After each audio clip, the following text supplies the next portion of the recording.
வாருங்கள், அனைவரும் அமருங்கள். காராள குடும்பத்தை பற்றிய கதையை சொல்லப் போகிறேன். இது உங்களுடைய காலத்திலோ என்னுடைய காலத்திலோ நடந்தது அல்ல. இந்த கதை சோழ மன்னர் காலத்தில் தென்னிந்தியாவில் நடந்தது. என் வாழ்க்கையில மட்டும் ஏன் இவ்ளோ கஷ்டங்கள்லாம் வருது? எனக்கு திருமணமாகி பல வருஷங்கள் ஆகியும் கூட எனக்கு ஒரு குழந்தை கூட பிறக்கல. இந்த நாட்டுல இருக்கிற எந்த பிராணிகளுக்கும் குழந்தை பாக்கியம் கிடையாது. என்ன பாக்குறவங்க எல்லாம் என்ன மலடின்னு சொல்றாங்க. என் முகத்துல விழிக்கவே அச்சப்படுறாங்க. என் அண்ணன்மார்களை பார்க்கணும்னு எனக்கு ரொம்ப ஆசையா இருக்கு. அவங்க குழந்தைகளை பார்த்தாலாவது எனக்கு கொஞ்சம் ஆறுதல் கிடைக்கும். ஆனா என் கணவர் அங்க போக கூடாதுன்னு சொல்றாரு. ஏன்னா எங்க 2 குடும்பத்துக்கும் ஒரு தீரா பகை இருக்கு. என் அண்ணனோட வீட்டுக்கு போனா என் மன வலிக்கு நிவாரணம் கிடைச்சாலும் கிடைக்கலாம். நான் அங்க போகத்தான் போறேன்.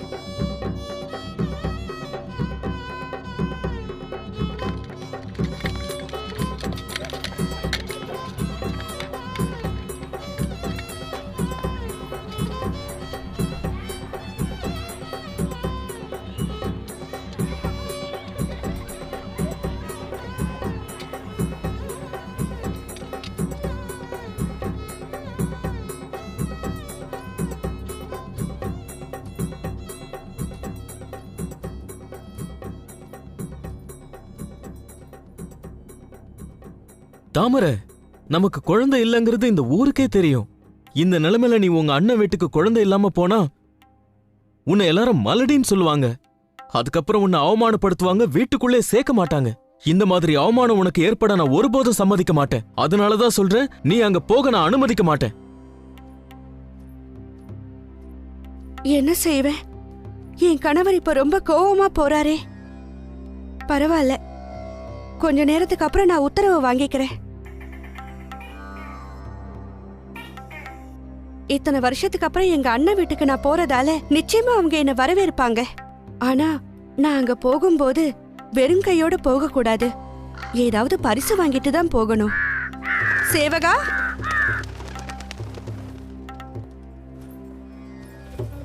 தங்க விழாக்கு போய் தங்க நகைகள் செய்யற ஆசாரிய கூட்டிட்டு வா.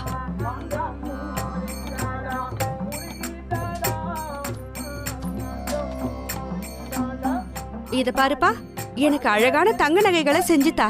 அழகான தங்க சங்கிலி, விதவிதமான வளையல்கள், இன்னும் அழகான தோடுகள். இதெல்லாம் என் அண்ணன் குழந்தைகளுக்கு வேணும். கவலையே படாதீங்கம்மா, உங்க அண்ணன்மார் குழந்தைகளுக்கு நீங்க கேக்குற மாதிரியே நகைகள் எல்லாம் செஞ்சு கொடுக்கறோம்.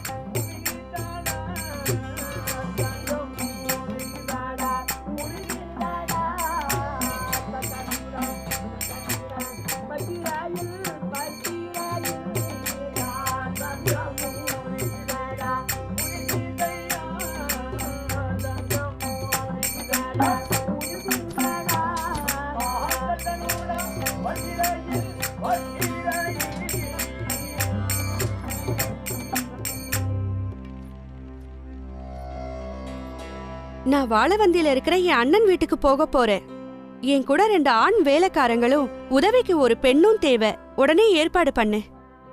சரிங்க, உங்க நீண்ட பயணத்துக்கு நான் ஏற்பாடு செஞ்சிடறானுங்க.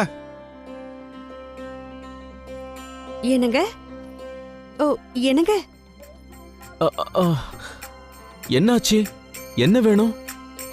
என்னங்க, நான் என் அண்ணன் வீட்டுக்கு கிளம்புறேங்க. சீக்கிரமாவே நான் திரும்பி வந்துருவேன். அங்க போக கூடாதுன்னு உனக்கு எத்தனை தடவை சொல்லுவேன் தாமரை? நீ என் பேச்ச கேட்கவே மாட்டேங்கிற.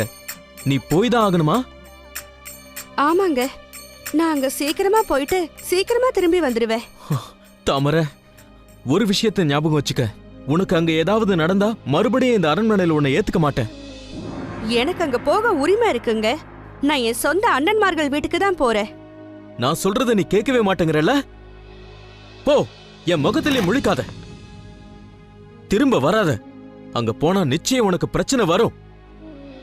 அவங்க என் கூட பிறந்தவங்க, என்ன நிச்சயமா நல்லா வரவேற்பாங்க. சரி, இதுதான் உன் முடிவுனா என் கண் முன்னாடி நிக்காத. போ.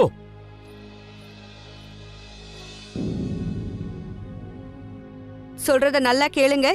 என் கணவரையும் இந்த வீட்டையும் நல்லா பாத்துக்கோங்க. நான் சீக்கிரமாவே திரும்பி வந்துருவேன்.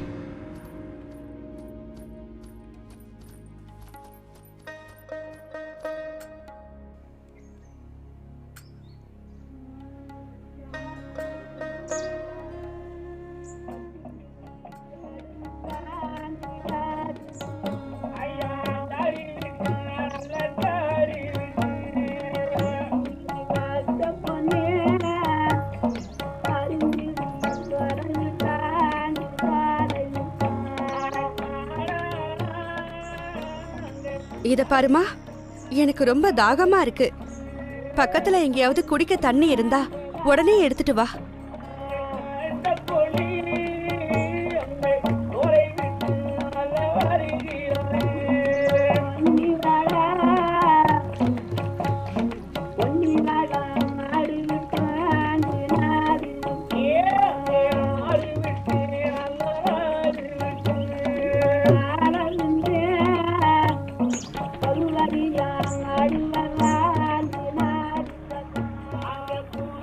ஏன்பா, என் அண்ணன் வீடு இருக்கிற அந்த வாழவந்திக்கு போக இன்னும் எவ்வளவு தூரம் போகணும்? அங்க பாருங்க, காளியாத்தா கோயில் கோபுரத்தோட 7 கலசம் தெரியுதுல்ல, அங்கதான் ஊர் இருக்குது. நல்லது. எப்படியோ ஒரு நீண்ட தூர பயணத்தை நாம முடிக்க போறோம்.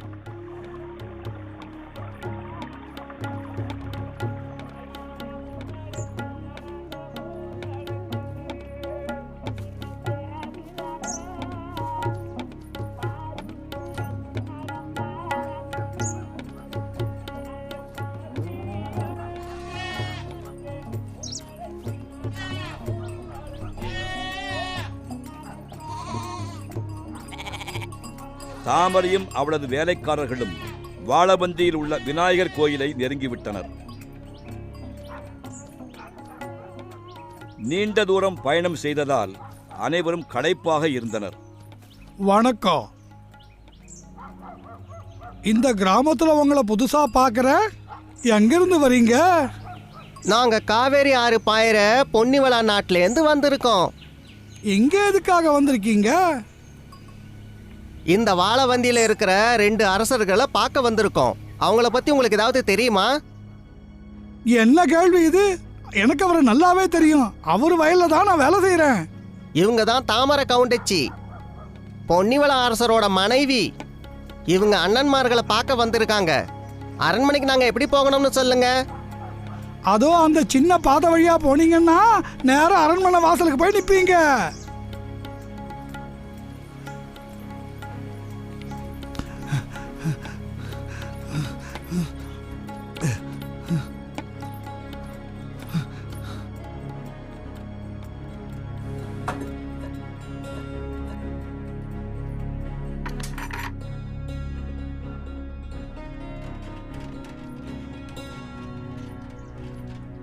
தாமரையின் பணியாட்கள் சென்றடைவதற்கு முன்பாக அவர்களை சந்தித்த அந்த கிராமத்து ஆள் அரசர்களிடம் விஷயத்தை சொல்வதற்காக குறுக்கு வழியாக அரண்மனையை நோக்கி செல்கின்றான்.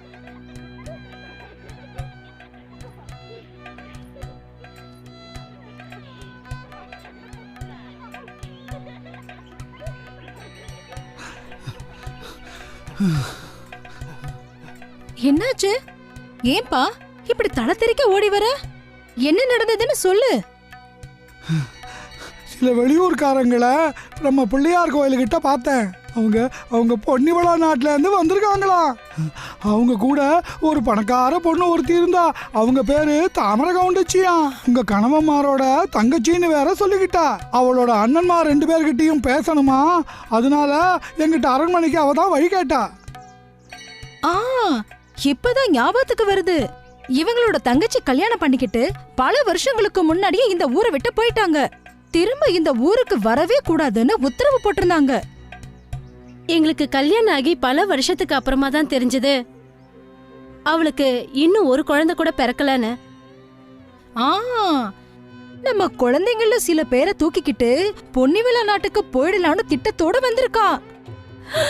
அட கடவுளே, நாம உடனே ஏதாவது செஞ்சாகணும்.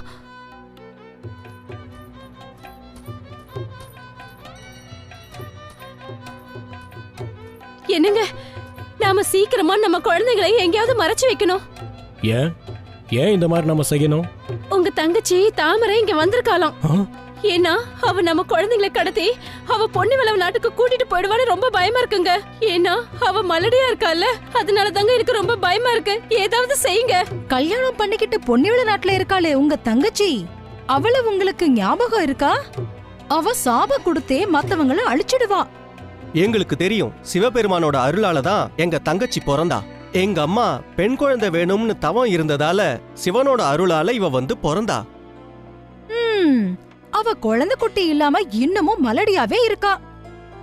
அவ நம்ம வீட்டுக்குள்ள நுழைஞ்சு நம்ம புள்ளைங்கள பார்த்தா போதும், எல்லா வியாதியும் வந்துரும். நான் அவளை பத்தி கேள்விப்பட்டிருக்கேன். அவ சிவனோட சிருஷ்டியால பிறந்தவ. அவ வந்து கதவை தொட்டாலே கதவு பொடி பொடி ஆயிடும்னு. என் தங்கச்சி மந்திர சக்தி உடையவ. என்னங்க, ஒரு மக்கரி கூடைய எடுத்துட்டு வாங்க. குழந்தைங்கள நாம அதுல போட்டு மறைச்சு வச்சிடலாம். சேவகா, என் தங்க கதவுக்கு பக்கத்துல வந்து நாங்க எங்கன்னு கேட்டா நாங்க மாந்தப்பூர் எல்லைக்கு மயில் வேட்டையாட போயிருக்கோம்னு சொல்லிடு. நாங்க திரும்பி வரத்துக்கு எப்படியும் 6 மாசம் ஆகும்னு சொல்லிடு.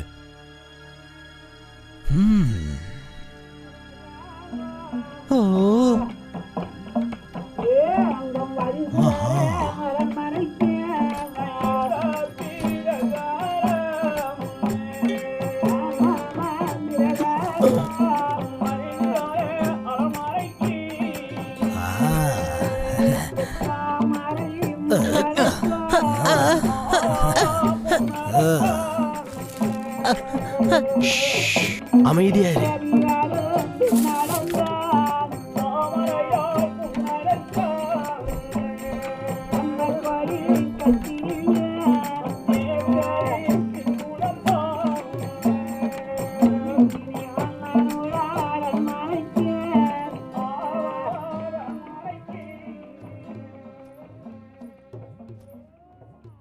ஏன்பா, எதுக்காக இந்த கதவை பூட்டி இருக்கு? உன்னதா நான் யாருன்னு உனக்கு தெரியலையா? நான் தான் உன் அரசரோட தங்க தாமரை கவுண்டச்சி. சரி, என் அண்ணன்மார்கள்லாம் எங்க போயிருக்காங்க? இங்க பாருங்கம்மா, எங்க அரசர்கள்லாம் மாந்தப்பூருக்கு மயில் வேட்டையாட போயிருக்காங்க. வர்றதுக்கு 6 மாசம் ஆகும். இங்க பாரு, பின்னாடி போ, கதவுல எல்லாம் கைய வைக்காத.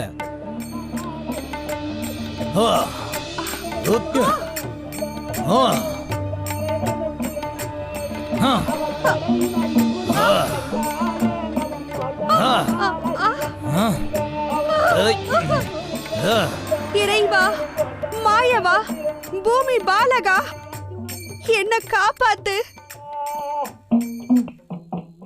கடவுளே, தவறு செய்து விட்டேன். என் சகோதரர்கள் வீட்டில் எனக்கு அவமானமா?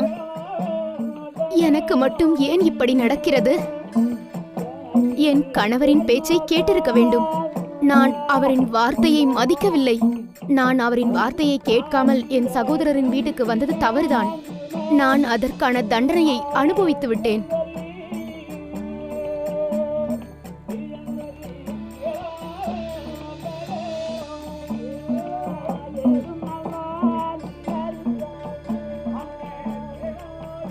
சண்டாளா, என் அண்ணன்மார்கள்ல யாரு என்ன அடிக்க சொன்னாங்க? ஏன் இப்படி ஒரு அநியாயத்தை செஞ்ச? இத பாருமா, வந்த வழியா திரும்பி போயிடு. இப்பதான் எனக்கு எல்லாமே புரியுது. அண்ணன்மார்களை ஆசையா பார்க்க வந்த தங்கைய காவலாளிய விட்டு அடிக்க சொன்னதெல்லாம் உங்க வேலைதானா? எனக்கு இப்பதான் எல்லாமே புரியுது. அட பாவிங்களா! மண்ணையும் விண்ணையும் படைத்த மாயவனே, காஞ்சிபுர வாசா, ஈஸ்வரா, நான் தெய்வ சபையில் பிறந்தது உண்மை என்றால் பரந்தாமா, உடனே உங்களுடைய அக்னி செண்டை பூமியில் எரிய வேண்டும். என்னை அடித்த இந்த தலையாரி சிறிது நேரம் பற்றி எரிய வேண்டும். இதோ இந்த பெண் தாமரை அவளது கணவன் வாழவந்தி போக வேண்டாம் என்று சொன்ன பிறகும் மீறி அங்கு சென்று இருக்கிறாள். இப்போது பிரச்சனையில் சிக்கி இருக்கிறாள். இப்போதே எனது மைத்துனன் சிவனை பார்த்து அவளுக்கு உதவ வேண்டும். அவரால் மட்டும்தான் பூமிக்கு அக்னி செண்டை அனுப்ப முடியும்.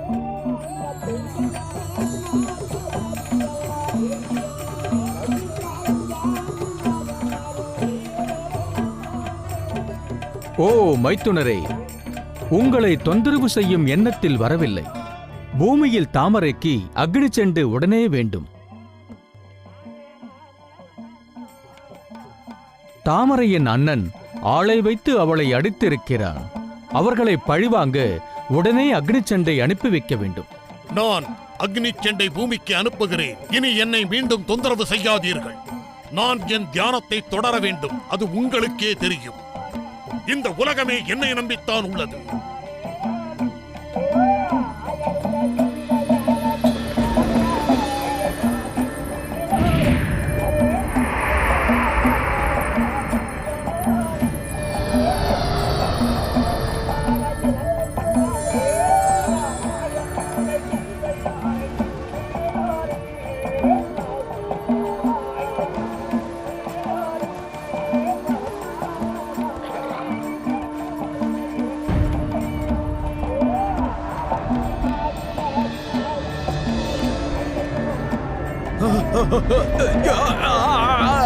அக்னி பகவானே, என்னை அடித்தவனை சிறிது துன்புறுத்துங்கள், அது போதும். எரியுதே, என்னால முடியல, என்ன விட்டுருக்க, நான் இனிமே இந்த மாதிரி பண்ண மாட்டேன். அவன் அழுது புலம்புவதை என் கண்களால் நான் பார்க்க வேண்டும். தெரியாம பண்ணிட்டேன், இதுக்கும் எனக்கும் எந்த சம்மதமும் இல்ல, தயவு செஞ்சு என்ன மன்னிச்சிருக்க.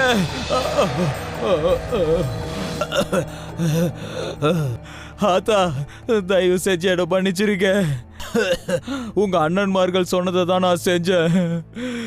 அவங்க கதவை மூடிக்கிட்டு வீட்டுக்குள்ளதான் இருக்காங்க. சேவகா, என் 2 அண்ணன்மார்களும் மயில் வேட்டையாட போனாங்கன்னு சொன்னேல்ல, அப்ப அது போய் தானே? ஆமா ஆமாத்தா, அவங்க தான் என்னை இந்த மாதிரி பொய் சொல்ல சொன்னாங்க.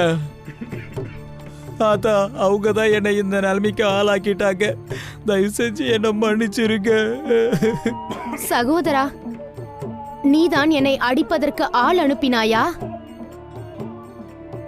நீதான் இந்த அநீதிக்கு காரணகர்த்தாவா?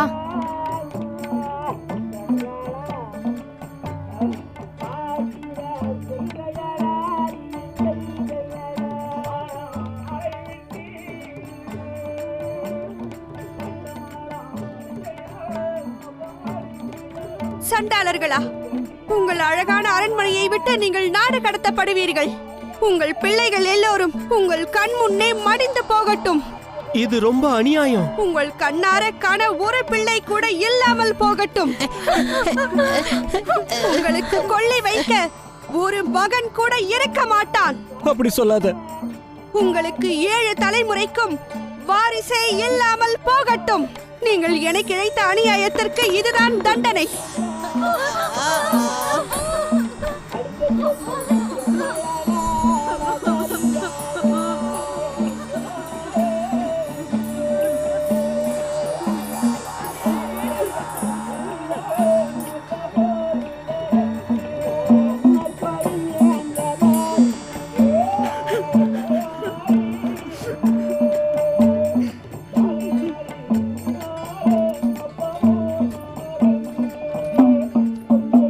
இருக்கிற மத்த வீடுகளுக்கு போய் எல்லா குழந்தைகளையும் சீக்கிரமா கூட்டிட்டு வாங்க. நாம கொண்டு வந்திருக்கிற எல்லா நகை பெட்டிகளையும் அவங்களுக்கு திறந்து காட்டுங்க. நாம என்ன கொண்டு வந்திருக்கோங்கிறத அவங்க பார்க்கட்டும்.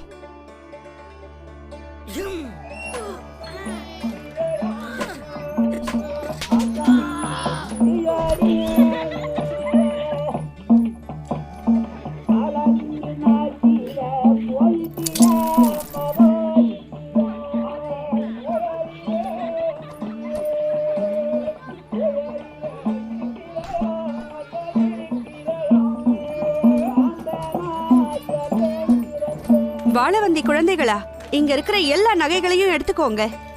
எவ்வளவு முடியுமோ அவ்வளவையும் எடுத்துக்கோங்க.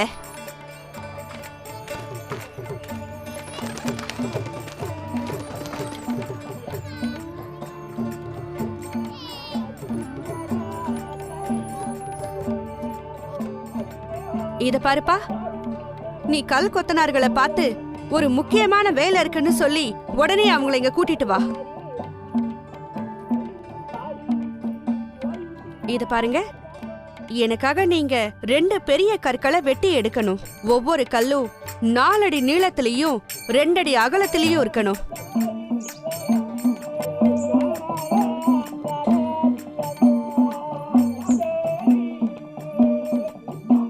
தாயி, நீங்க சொன்ன வேலையை முடிச்சு விட்டோமுங்க. இப்ப நீங்க கோவிலோட தென்புறத்துக்கு போங்க. ஒரு கல்லை கீழே போட்டு இன்னொரு கல்லை அதோட மேற்புறத்துல நிறுத்தி வைங்க.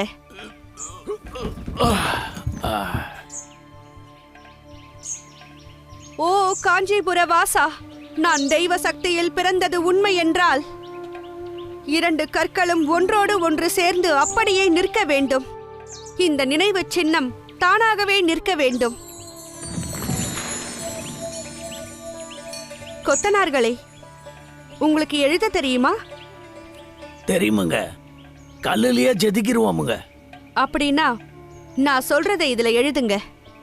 56 தேசத்து அரசர்களும் சரி, அனைத்து கிராமங்களிலும் இருக்கும் கவுண்டர் குடும்பங்களும் சரி, வாழவந்தியில் இருக்கும் இந்த 2 கவுண்டர்களின் வீட்டில் தண்ணீர் கூட அருந்தக்கூடாது. அது மட்டுமல்ல, வேறு எந்த கவுண்டர்களும் இந்த குடும்பத்தில் பெண் எடுக்கவோ குடுக்கவோ கூடாது. தாயி, நீங்க சொன்னபடியே எழுதி முடிச்சு விட்டோமுங்க. நல்லது, நீங்க இப்ப வீட்டுக்கு போகலாம். இத பாருங்க, நான் இவ்ளோ தூரம் வந்துட்டேன். நான் என் குலதெய்வம் கோயிலுக்கு போய்தான் ஆகணும். என் குலதெய்வம் காளியாத்தா. நீங்க இங்கேயே இருங்க, நான் போயிட்டு உடனே வந்துடுறேன்.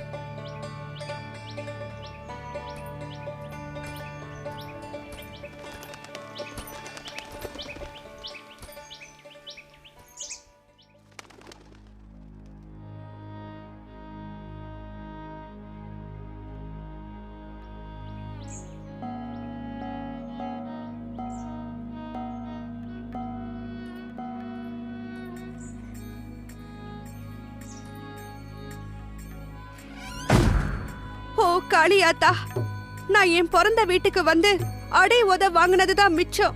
இப்ப நான் உன்னை பார்க்கலான்னு ஓடி வந்திருக்கேன். நீயும் இப்படி ஒளிஞ்சுக்கிட்டியேம்மா.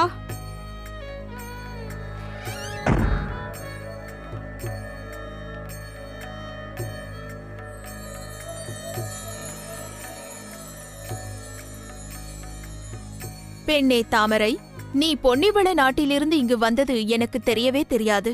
நான் உன்னை பார்த்து பல வருடங்கள் ஆகிவிட்டது. உண்மைதா, இப்ப உங்களை பார்க்க நான் ஓடோடி வந்திருக்கேன். இப்பொழுது சொல், உன் அண்ணனுடைய சேவகனால் அடிவாங்கி வந்ததாக சொன்னாயே, அவர்கள் எப்படி அந்த துஷ்ட காரியத்தை செய்ய முடியும்? என்னால் இதை நம்பவே முடியவில்லை. காளியாத்தா, என் உடம்புல இருக்கிற வெட்டு காயங்களை நீங்களே பாருங்க. என்ன அநியாயம்! அந்த சண்டாளர்கள் எப்படி இந்த காரியத்தை செய்தார்கள்? இந்த அபலை பெண்ணிற்கு நான் என்ன உதவி செய்ய வேண்டும்? இவளது வேதனையை எவ்வாறு போக்குவது? வேதனையில் வாடும் அவலை பெண் தாமரையின் துயரை காளிதேவியால் தீர்க்க முடியுமா? முடியும். இது கதையின் ஒரு பகுதிதான். ஆனால் இதுவே முடிவல்ல. காளிதேவிக்கு இதற்கான வழி கிடைத்து விட்டது. தவறு செய்த அண்ணன்மார்களை மன்னிப்பு கேட்கும்படி செய்து அவர்களது தங்கையின் அருமை பெருமைகளை பற்றி அவர்கள் நன்கு உணரும்படி செய்கிறாள். தாமரையால் மடிந்து போன குழந்தைகளை மீண்டும் உயிர்ப்பிக்க முடியும். அவர்களில் 2 பெண்களை தன்னுடன் தன் நாட்டிற்கு அழைத்துச் சென்று தனது குமாரர்கள் 2 அவர்களுக்கு திருமணம் செய்து வைக்க முடியும். வணக்கம்ங்க, கொங்கு வீலாள கவுண்டர்களே. எப்படி இருக்கிறீங்க? நல்லா இருக்கிறீங்களா? பண்பாட்டை காப்பாற்றுறீங்களா? படைபலத்தை உருவாக்குறீங்களா? ஒற்றுமை உண்டாக்குறீங்களா? நீதியும் நேர்மையும் தர்மத்தையும் உண்டாக்குறீங்களா? அதாவது இது எல்லாம் கொண்டவர்கள் தாங்க வேளாளர்கள். நீங்கள் இன்றைக்கி இருக்கிற அந்த காலகட்டத்தில் பார்க்காதீங்க. காலம் எப்போதும் சுழன்று கொண்டு தான் இருக்கும், அதில் எந்த மாற்றம் கிடையாதுங்க.